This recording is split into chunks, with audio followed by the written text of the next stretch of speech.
HCL और विप्रो दोनों ही India की थर्ड लार्जेस्ट और fourth largest IT service provider companies हैं और दोनों में कुछ पॉजिटिव साइड्स हैं और कुछ नेगेटिव और बहुत सारी सिमिलैरिटीज़ हैं। इन दोनों कंपनीज को कंपेयर करने से पहले इनकी थोड़ी सी हिस्ट्री जानते हैं जो कि बहुत ही इंटरेस्टिंग है। 1976 में HCL के फाउंडर मिस्टर शिव नदार और उनके 5 फेलो इंजीनियर्स जो सभी दिल्ली क्लॉथ और जनरल मिल्स में काम करते थे, एक कंपनी स्टार्ट करी जिसका मिशन था पर्सनल कंप्यूटर्स बनाना और उस कंपनी को नाम दिया माइक्रोकॉम्प लिमिटेड। तो कंपनी ने स्टार्टिंग में तो कंप्यूटर्स नहीं बनाए क्योंकि उसके लिए बहुत पैसे लगने वाले थे, इसीलिए डिजिटल कैलकुलेटर्स बना के ही बेच दिए। 1976 में ही मिस्टर शिव नदार ने कंपनी का नाम चेंज किया और हिंदुस्तान कंप्यूटर्स लिमिटेड यानी HCL रखा।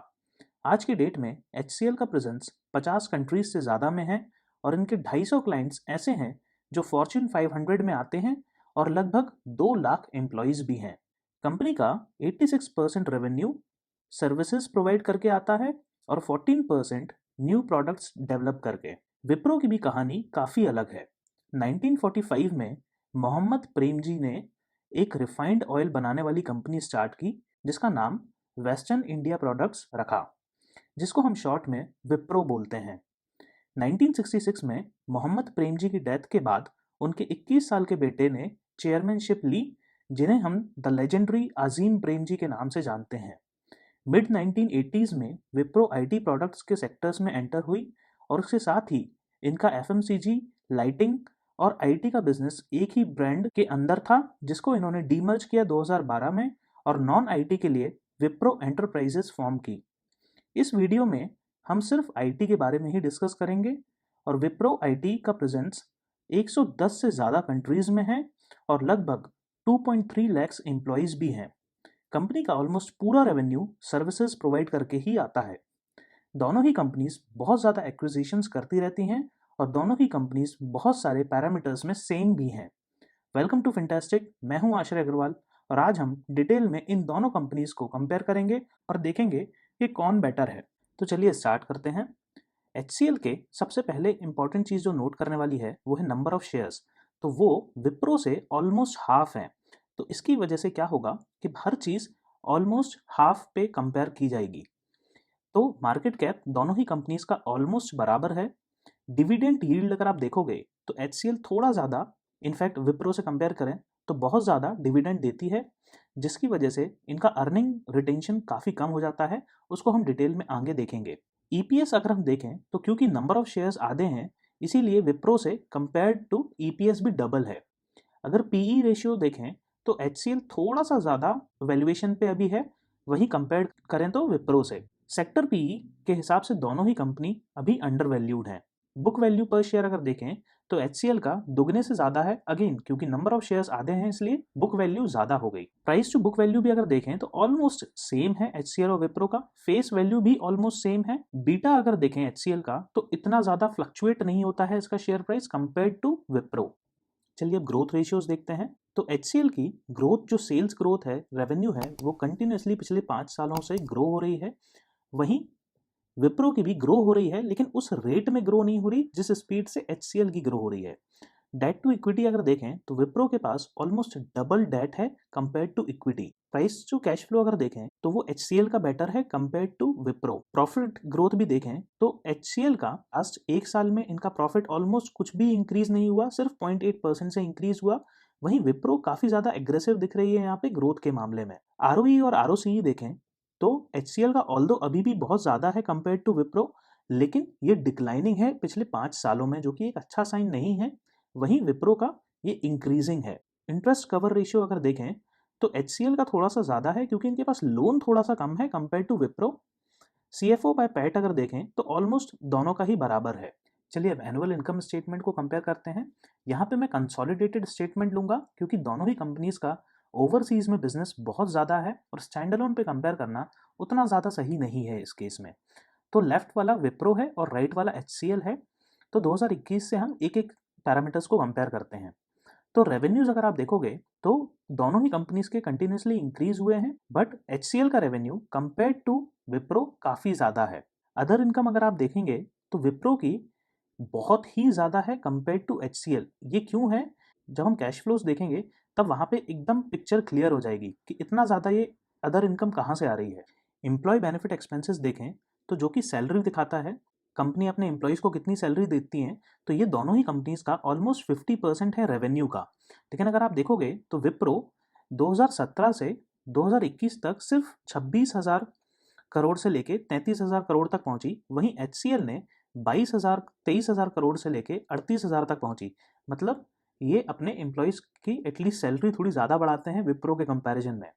ये चीज़ बहुत ज़्यादा मैटर करती है क्योंकि आज की डेट में एट्रिशन IT में बहुत बढ़ गया है और फ्यूचर में एम्प्लॉयज़ ज़्यादा सैलरी की डिमांड करेंगे और नए हायर्स के लिए भी कंपनी को बहुत ज़्यादा हाई पे करना पड़ेगा, जिसकी वजह से इनका नेट प्रॉफिट बहुत ज़्यादा डिक्लाइन होने वाला है। फिनेंस कॉस्ट में अगर आप देखोगे तो ऑलमोस्ट दोनों का बराबर है, लेकिन HCL का बहुत तेज़ी से ग्रो हुआ है पिछले 5 सालों में। डेप्रिसिएशन और अमोर्टाइजेशन अगर आप देखोगे तो विप्रो का कंपेयर टू HCL कम है, लेकिन HCL का बहुत ही तेज़ी से पिछले 5 सालों में ग्रो हुआ है।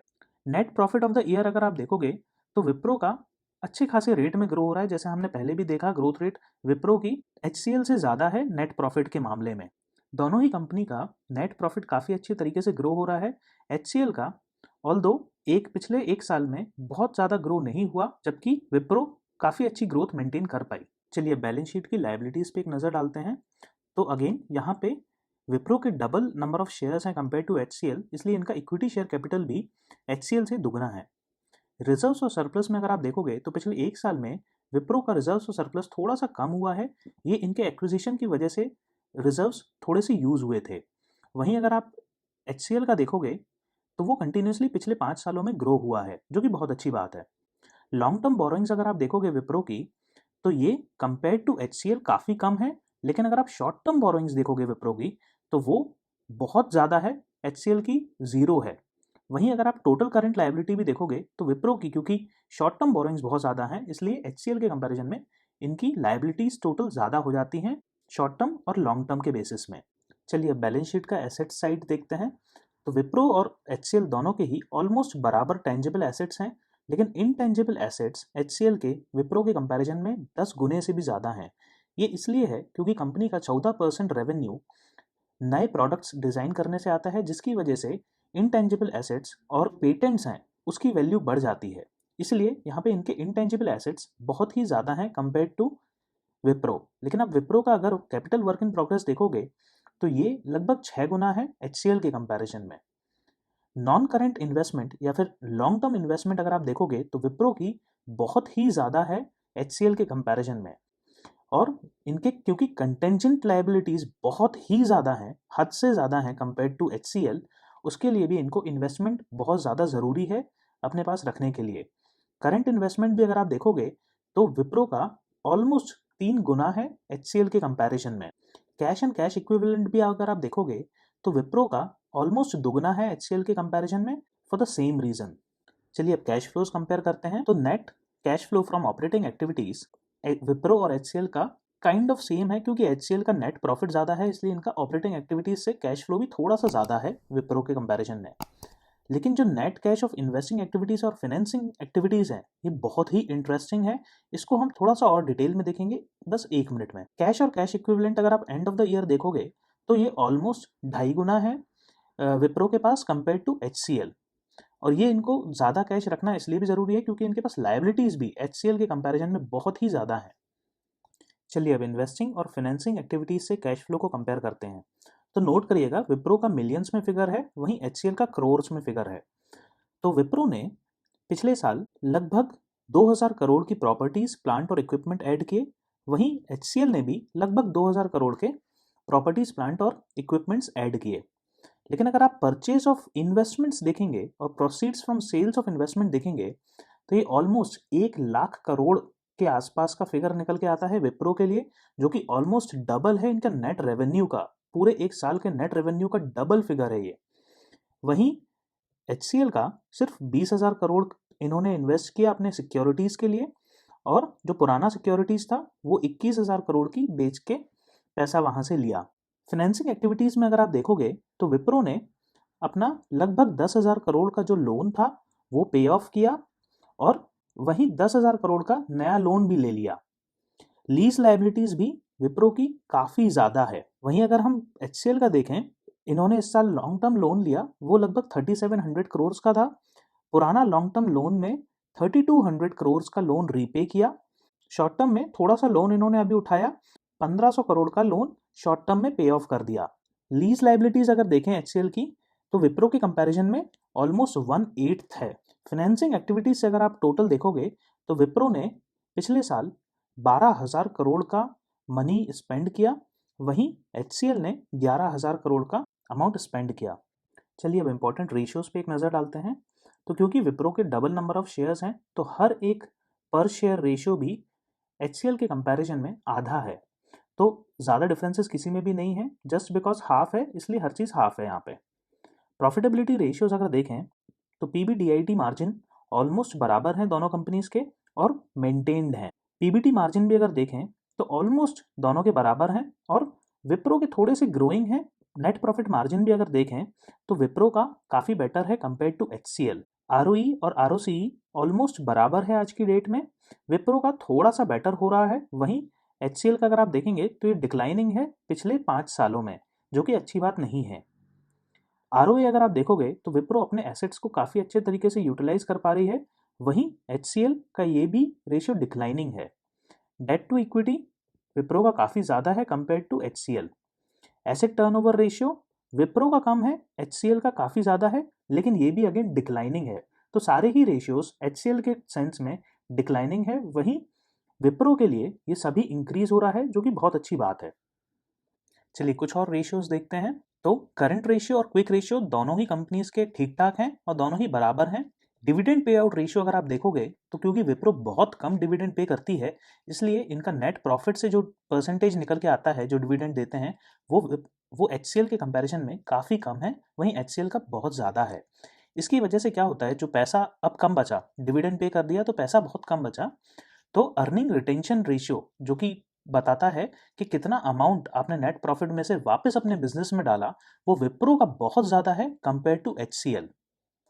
इंटरेस्ट कवरेज रेशियो भी ऑलमोस्ट बराबर है, विप्रो का इंक्रीजिंग है, वहीं जो HCL है इसका डिक्रीजिंग है। EV बाई EBITDA अगर आप देखोगे तो ऑलमोस्ट दोनों ही कंपनी सेम वैल्यूएशन पे हैं, बाकी के रेशियोज भी ऑलमोस्ट सेम ही हैं दोनों कंपनीज में। चलिए अब विप्रो का शेयर होल्डिंग पैटर्न देखते हैं। तो प्रोमोटर्स के पास 73.01% की शेयर होल्डिंग है, FII के पास 9.34% की शेयर होल्डिंग है, DII के पास 2.77% की और पब्लिक के पास ऑलमोस्ट 15% की शेयर होल्डिंग है। यहाँ पे आप देख सकते हैं म्यूचुअल फंड्स ने थोड़े से number of mutual funds increase हुए हैं, वहीं FII भी थोड़े से इंक्रीज हुए हैं, लेकिन उनकी होल्डिंग थोड़ी सी डिक्रीज हुई है। चलिए अब HCL का भी शेयर होल्डिंग पैटर्न देखते हैं। तो प्रमोटर्स के पास 60.33% है और ये कांस्टेंट है पिछले 5 क्वार्टर्स से।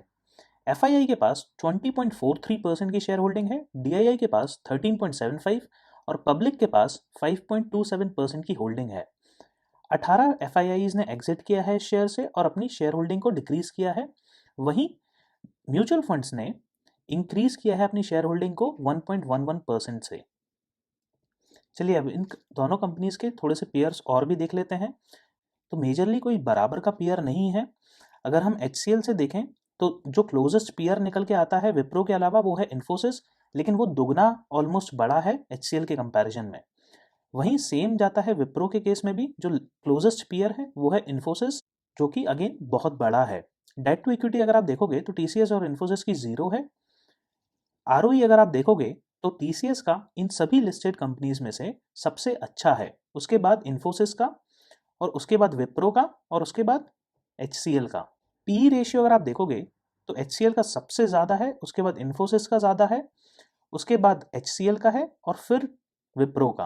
पिछले 1 साल में चारों ही कंपनीज ने ऑलमोस्ट सिमिलर परफॉर्म किया है NSE पे। चलिए अब कंक्लूड करते हैं। आई होप आपको काफ़ी सारी नई चीज़ें इस वीडियो से जानने को मिली होंगी। अगर आपको मेरी रिसर्च अच्छी लगती है तो वीडियो को शेयर ज़रूर कीजिएगा। विप्रो और HCL दोनों ही बहुत सारे टर्म्स में, जैसे market cap, sales, profit, profitability ratios, valuation ratios में काफ़ी सिमिलर हैं। वहीं विप्रो आने वाले टाइम में ग्रोथ प्रॉस्पेक्ट्स शो कर रही है और HCL स्लो डाउन शो कर रही है। दोनों ही कंपनीज एट्रिशन की बढ़ती हुई परसेंटेज से परेशान हैं और ना चाहते हुए भी इन्हें अपने एम्प्लॉयज़ को रिटेन और नए हायर करने के लिए सैलरी इंक्रीज करनी ही पड़ेगी, जिससे इनके नेट प्रॉफिट पे डायरेक्ट हिट होगा। ये विप्रो के केस में थोड़ा ज़्यादा अफेक्ट करेगा, क्योंकि एवरेज में विप्रो की सैलरी पर एम्प्लॉय कम है कंपेयर टू HCL। विप्रो के पास बहुत ज़्यादा कैश है और बहुत ज़्यादा लाइबिलिटीज़ भी हैं, जो थोड़ा कंसर्निंग है। वहीं HCL सेफ साइड में नंबर्स को मेंटेन की हुई है। दोनों ही कंपनीज का मैनेजमेंट और लीडरशिप बहुत अच्छी है और कोई भी बड़े इश्यूज में नहीं आती हैं।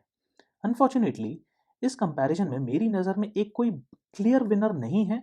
मैं दोनों को ही 6 आउट ऑफ 10 रेट करूंगा, लेकिन फिर भी विप्रो को उसकी ग्रोथ की वजह से थोड़ा सा ज़्यादा बेटर कहूंगा HCL से। कमेंट में ज़रूर बताइएगा आप किस में इन्वेस्टेड हैं और क्यों। Thank you.